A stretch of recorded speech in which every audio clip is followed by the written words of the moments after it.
극락가는 방법은 경전에 보면 두 가지로 나타나 있어요.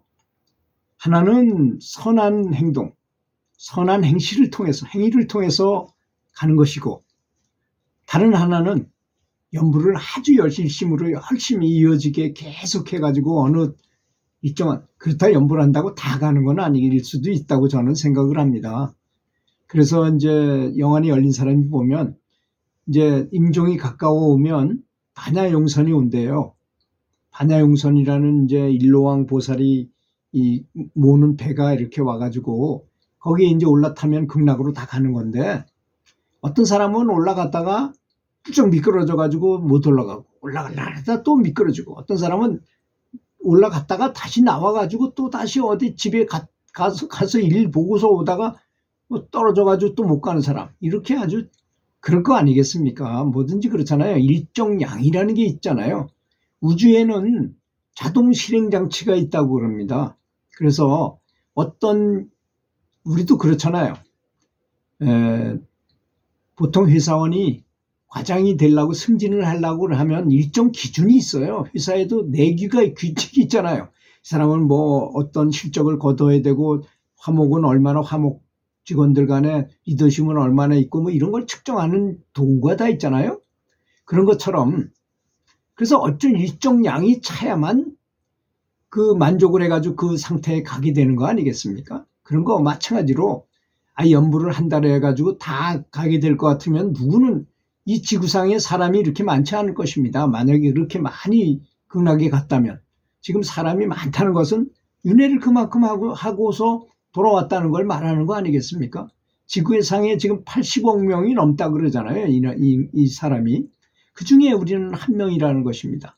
그러니 연부를 하는 것에도 또 아까 제가 처음에 얘기한 것처럼 선한 행위를 어떻게 해야 되겠는가? 선한 행위는 세 가지로 구분하셔서 부처님께서는 말씀하셨어요. 하나는 생각으로 지은 죄, 두 번째는 말로 지은 죄, 세 번째는 행동으로 지은 죄를 말씀을 하셨어요.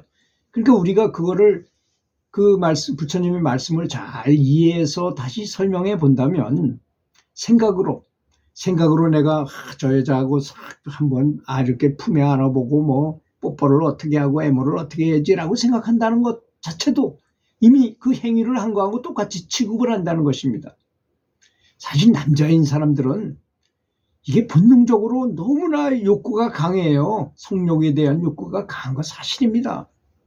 근데 또 가장 치명적인 것을 또 거기다가 또 이렇게 실어놨어요. 참 이거 유튜브에서 말하기에는 좀 곤란한 내용이기는 하지만, 이 남자의 정액이라는 것은 영적인 관계하고 굉장히 관련이 깊은 것입니다.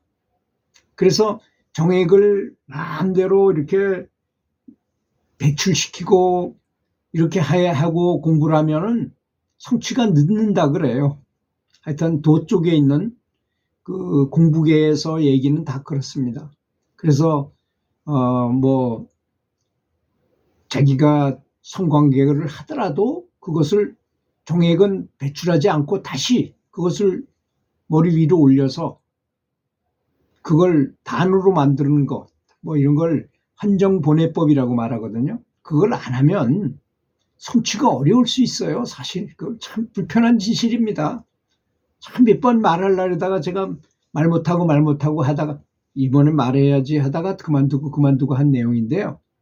그래서 환정분해법을 해야만, 이게 왜 그러냐면 정액이 한번 배출이 되면 그걸 보충하는데 영적인 면에서 얘기하는 것입니다. 육신적으로야 무슨 관계가 있겠어요. 오히려 배출 안 하면 이상하다고, 더 빨리 늙을 수 있다고 이렇게 비뇨기과 의사들은 얘기하잖아요. 그런데 실제 영적인 면에서는 전혀 그렇지 않아요. 영적인 면에서는 그걸 배출하게 되면 한 4개월 정도 손해를 봐요. 한번 배출하는데 다시 원상복귀가 되려면 4개월 정도 걸리고, 실제로 그 환정보내를 한다 하더라도 약간의 누수는 있어가지고 그렇게 되면 조금 영역이 떨어진 것을 본인 스스로도 느끼게 됩니다. 실제로도.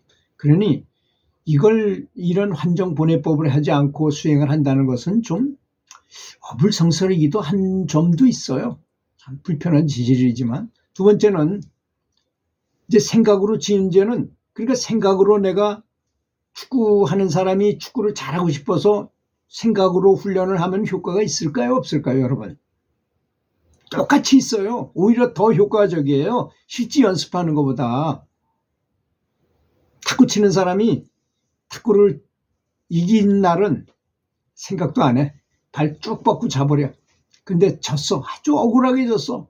뭐 무슨 내기 짜장면 내기 했는데 졌어요. 근데 열받았어. 그래서 저녁에 와가지고 계속 생각을 해. 저 친구가 백으로 나한테 졌을 때 어쩌고 저쩌고 하면서 계속 생각을 해요. 그 다음날 가서 치면 확실히 더 실력이 늘어갑니다. 그런 걸 많이 할수록 점점 더 많이 늘어요. 그냥 훈련만 한 사람하고 상상 훈련을 같이 하면서 훈련하는 사람하고는 차이가 엄청나게 많이 나게 돼 있어요. 그런 거, 그게 바로 생각으로 하는 것도 똑같다는 것입니다. 실제로 스포츠계에서는 그런 게 있어요. 실제로 내가 올림픽에 나가서 결승전에 탁 나가서 100m 뛰는다. 스타트 선에 탁 섰어. 차렷 하니까 쫙 엉덩이 올리고 탁땅 소리 나고 뛰어간다, 이런 상상을 확 생생하게 하면요, 근육이 진짜 똑같이 반응을 한다는 거 아니겠습니까? 놀랍게도 근육이 똑같이 반응을 한대요. 운동한 거하고 똑같이. 이렇게 놀라운 것이 바로 우리의 생각인 것입니다. 그러니까 전혀 염불할 수 없을 땐 생각으로라도 염불하세요. 수행하세요. 생각으로라도 부처님을 떠올리세요. 그게 바로 염불입니다. 염불은 부처님을 떠올린다는 것이지 말로만 한다고 되는 게 아닙니다. 그렇지 않습니까? 물론 말로 하면 말하는 소리가 내가 듣게 되고 내가 내 자성불을 깨우기도 쉽기도 한 부분도 있긴 하지만, 실제로 염자는 생각 염자잖아요. 생각을 하라는 것입니다, 부처님을. 그래서 말로 하는 죄는 또 어떤 것입니까? 말로 하는 죄는 다른 사람에게 치명적으로, 야, 키 작은 사람 보고, 저처럼 키가 작은 사람 보고, 야, 이 땅꼬마 같은 놈아, 그러면 아이 갑자기 내가 클 수가 없는데 땅꼬마라 그러면 뭐 참 상처받잖아요. 그 사람은. 못생긴 사람은 자기도 못생긴 줄 알아. 근데 야, 이 못생긴 못난이야 이를, 그러면 내가 못난이를 잘생긴 사람을 바꿀 수 없는데 그런 말을 하면 얼마나 큰 상처가 되겠습니까? 그런 것도 상처고, 다 모자란 사람한테 매일 퉁명스럽게 왕따를 시키면 그것도 살생과 똑같다는 것입니다. 그게 바로 말로 짓는 죄업인 것입니다. 그러니까 신구의 삼업을, 그다음에 행동으로 하는 거는 뭐 우리가 다 아는 거죠. 실제로 죽인다거나 때린다거나 이런 걸 말하는 것이니까. 오히려 그게 더 가벼울지도 몰라요. 오히려.